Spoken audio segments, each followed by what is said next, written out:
4 PM news network में दोस्तों आपका स्वागत है। मैं हूं आपके साथ राशिद ज़हीर। एक जज साहब ने उत्तर प्रदेश में जिस प्रकार का बयान दिया उसके बारे में तमाम बुद्धिजीवी वर्ग, राजनीतिक लोग, खास करके विपक्ष के लोग मुखर हो गए। ये बात अलग है कि भारतीय जनता पार्टी के एक शलभमर्दी त्रिपाठी हैं, उन्होंने समर्थन किया, लेकिन सुप्रीम कोर्ट ने संज्ञान लेते हुए इस बारे में बात की है। जज साहब ने जो बातें कही हैं ये एक ज़माने से हो रही हैं। ये राजनीति के मंच से लोकसभा के उम्मीदवार हों, भारतीय जनता पार्टी के नेता हों, एक ज़माने से कर रहे हैं। कई इसकी मिसालें, शवाहिद मौजूद हैं। गोली मारो फला को, ये तमाम आप सुन चुके हैं। करंट ऐसे लगाना, ये सफ़ेद कपड़ा दूर से पहचाना जाता है, ये मंगलसूत्र ले जाएंगे, ये तमाम चीज़ें आप सुन चुके हैं, जिसने हमारे समाज को जो भी संदेश दिया हो। समाज अगर कुछ बदल गया है तो बात अलग है, लेकिन सभ्य समाज में लोगों का कहना है इस तरह के बयानात की कोई भी जगह नहीं है। अगर असदुद्दीन ओवैसी साहब के छोटे भाई ने कोई उस ज़माने में वक्तव्य दिया था 15 मिनट वाला, तो हर एक इंसाफ पसंद व्यक्ति ने, किसी भी वर्ग का हो, उसका विरोध किया था। अब अगर इंसाफ पसंद नहीं था तो बात अलग है।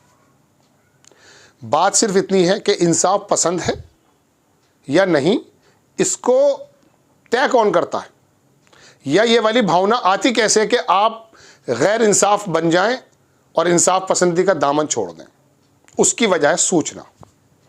आपके सामने जब एक लंबे ज़माने तक किसी प्रकार का कोई प्रोपेगेंडा किया जाएगा, अरे ISIS के लोग ऐसे होते हैं, दाढ़ी वाले ऐसे होते हैं, पजामे वाले ऐसे होते हैं, ये लोग तो बेटियों के साथ ये करते हैं, ये तो हलाला करते हैं, ये तो तलाक करते हैं, ये तो महिलाओं को करते हैं। देखिए, समाज में कुरीतियाँ हर में होती हैं, सब समाजों में, और बाज़ दफ़ा उसे समझने में गलती भी होती है। इसका मतलब ये नहीं होता है कि अगर कोई कुरीतियाँ हैं, कोई समझने में गलती है, तो आप देश में कैसा माहौल तैयार कर दें कि किसी भी वर्ग को विलन समझ लिया जाए, और विलन समझने के एवज़ में जो रिज़ल्ट निकल कर आते हैं, फिर मुझे उस ट्रेन में जाना पड़ता है जहां नाम पूछ पूछ कर गोलियों से भून दिया गया था कई लोगों को।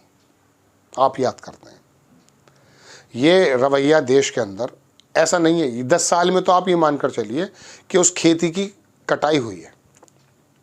इसका बीज तो बहुत पहले बो दिया गया था।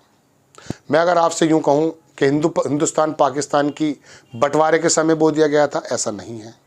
वो भी उसमें एक अहम कारक है। या मैं आपसे यूँ कहूँ कि जब ये RSS का जन्म हुआ था तब ऐसा था, नहीं, ऐसा भी नहीं है। कभी मुग़लों की तारीख़ से इसकी कुछ बातें मिलती हैं, कभी पुरानी बातों से कुछ तारीख़ें मिलती हैं, कभी आक्रमण हुए हैं बाहरी ताकतों के, उसमें मुस्लिम भी थे, उनकी वजह से भी कुछ हुआ है। एक लंबे ज़माने तक ये प्रक्रिया चली है। लेकिन मैं आपको बता रहा हूँ ना, एक जज साहब की टिप्पणी थी कि अतीत के चक्कर में, किसी अतीत की गलती को लेकर के आज के वर्तमान की शांति को भंग नहीं किया जा सकता। कितने शानदार बात है।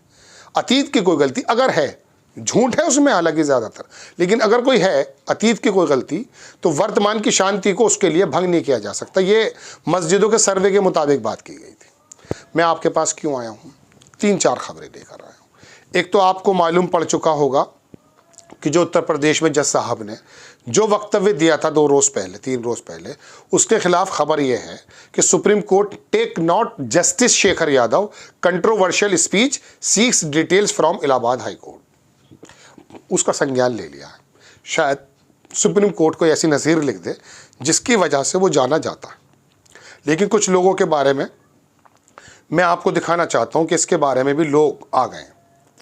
ये अरफा खानम शेरवानी आप सुनते हैं ना। अब ये सिर्फ बीजेपी के चुनाव जीतने हारने की बात नहीं रह गई है। संघ की विचारधारा, हमारी नौकरशाही, मीडिया और न्यायपालिका में घुस गई है। मोदी ने सांप्रदायिकता नहीं पैदा की है, उन्होंने इसे खुलेआम फैशन बना दिया।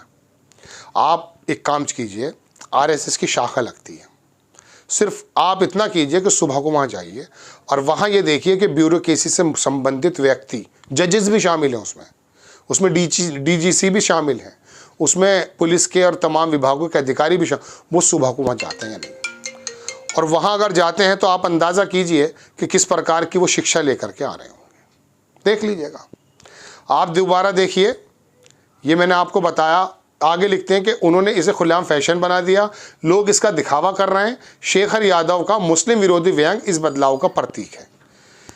ये मौलाना महमूद मदनी साहब हैं, इनके खिलाफ में 1-2 बार एपिसोड, खिलाफ क्या, उनकी जो बातें मुझे सही नज़र नहीं आती, मैंने बोल दिया। इनका भी कहना कि जस्टिस का काम संविधान की रक्षा करना है। उनके बयान से न्यायपालिका की निष्पक्षता और संविधान की साख पर चोट पहुंची है।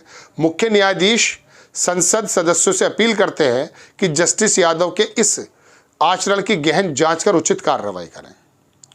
ये इलाहाबाद उच्च न्यायालय के न्यायमूर्ति यादव के खिलाफ महाभियोग पर प्रस्ताव पर महुआ मोइत्रा ने भी हस्ताक्षर। रूहुल्लाह ने कहा कि आपको धन्यवाद के साथ दीदी ममता बनर्जी को उनके बिना शर्त समर्थन के लिए धन्यवाद देना चाहूँगा। ये साहब वो पूरी बात लिखते हैं। अब्दुल रहमान IPS हैं, इन्होंने लंबी बात लिखी है। लेकिन भारतीय जनता पार्टी का विधायक शलभ मलिक त्रिपाठी, वो तो जर्नलिज्म का बंदा था, उसने आकर के खुला समर्थन दे दिया। हालांकि उनके समर्थन से कोई बड़ा रोल नहीं है, कोई ज़्यादा पोजीशन नहीं बनती है। ये जो काम चल रहा है सुप्रीम कोर्ट में सुनवाई, इससे कुछ रिजल्ट निकलने की उम्मीद है। लेकिन मैं तो दोस्तों बात यह है कि ये जो तमाम लामबंदी आ जाते हैं ऐसे बयानों पर, इसमें कोई दोहरानी की चिंता की बात है, इसमें चिंता करनी चाहिए। लेकिन मेरी मौद्दीबाना गुजारिश इन्हीं लोगों से, मौलाना महमूद मदनी हो, अरफा खाना शेरवानी हो, रूहुल्लाह साहब हों या बाकी तमाम लोग हों जो OBC कमज़ोर लोगों की आवाज़ उठाते हैं, कांग्रेचुलेट उनको करते हैं, उनको हम सलाम भी करते हैं। लेकिन मेरी मौद्दीबाना गुजारिश ये है कि आप जिस तरह से इस तरह के मुद्दों को उठाकर लेकर आते हैं और समाज के अंदर अगर एक गंदगी आपको लगता है कि पैदा हो गई, उसे सफाई करने की तरफ ध्यान दिलाते हैं। मैं बार बार सैल्यूट कर रहा हूँ, आप ही लोग हैं वो जो उठा सकते हैं। आम आदमी तो बड़ी परेशानी में। लेकिन मेरी राय यह है कि इस तरह के मुद्दों को जितनी मुखरता से आप उठाते हैं, आप जातीय जनगणना को, कमज़ोरों पे होते हुए जुल्मों को, अर्थव्यवस्था के मुद्दों को, समान अवसर ना मिलने पे लोगों की परेशानियों को, आम आदमी किस प्रकार से जीवन जी रहा है, इसे इतनी बार उठाइए कि जो लोग इस पर ज़्यादा व्यूज़ नहीं देते हैं, ध्यान भी नहीं देते हैं, वो देने लगें।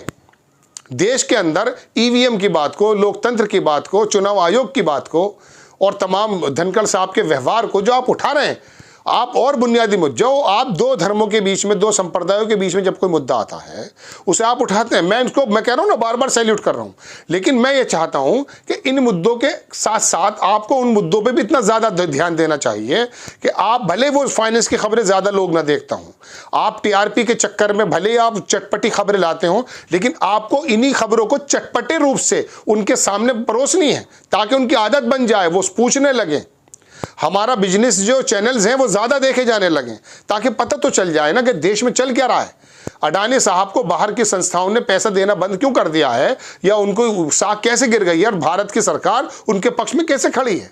आप बताइए तो सही कि कई लाख करोड़ रुपया माफ़ कर दिया जाता है जब उद्योगपतियों को, तो वहाँ के कर्मचारियों की आमदनी नहीं बढ़ती है। देखिए, मैं आपको फिर बता रहा हूं, आम कर्मचारी, आम आदमी की जेब में अगर पैसा चला जाएगा, जो राहुल गांधी कह रहे थे कि 8,000 10,000 रुपया चला जाएगा, 6,000 कुछ कोरोना के टाइम में भी कहा था, तो वो लोग पैसे 7200 रुपये वो लेकर निकल कर आएंगे, वो जमीन खरीदारी करेंगे। फिर जो है लोकल जो MSMEs हैं उसके अंदर डिमांड आ जाएगी, मैन्युफैक्चरिंग बढ़ जाएगा।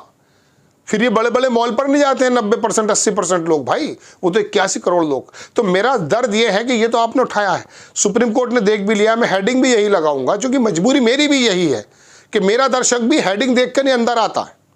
मैं आपसे फिर भी दर्शकों को एक रिक्वेस्ट ये करूंगा कि जिन पत्रकारों को आप सुन चुके हैं कि वो ठीक ठाक बात करते हैं, बराए करम आप उनको सुना कीजिए, खोला कीजिए उनके लिंक्स को। आप सिर्फ चटपटी हेडिंग देख करके मत आया कीजिए। मजबूरी यह है कि एल्गोरिदम ऐसा हो गया है और कुछ पत्रकार इस प्रकार के होंगे कि मजबूरन हमें भी कभी कभी अपने टाइटल पे काम करना पड़ जाता, वरना काफ़ी है। पुण्य प्रसून वाजपेयी जब कोई बात कह रहा तो काफ़ी है कि वो काफ़ी है, सुनो उसकी बात। जब देश के बुद्धिजीवी वर्ग कोई बात कह रहा है उसको सुनिए। आप तो 1-2 बार 10 बार सुन चुके हैं उनको सुनिए। ये नहीं कि 1 मिनट में आप आकर के चटपटी खबरों के पीछे आ जाएं। खैर दोस्तों, मैं कहीं और चला गया था, लेकिन बहरहाल बात यह है कि उन जज साहब को अभी संज्ञान लिया जा रहा है और उम्मीद यह है कि जो सिस्टम में बैठे हुए लोग हैं कम से कम वो न्यूट्रल हो जाएं। मैं मीडिया के लोगों से तो ऐसी उम्मीद नहीं करता, लेकिन जो अधिकारी हैं उनको कम से कम ये सोचना ज़रूर चाहिए। आपको खबर कैसी लगी अपनी राय कमेंट्स बॉक्स में ज़रूर दीजिएगा। चैनल को सब्सक्राइब कीजिएगा, शेयर कीजिएगा। नेक्स्ट टाइम मैं किसी खबर के साथ हाजिर होता हूँ। जय हिंद।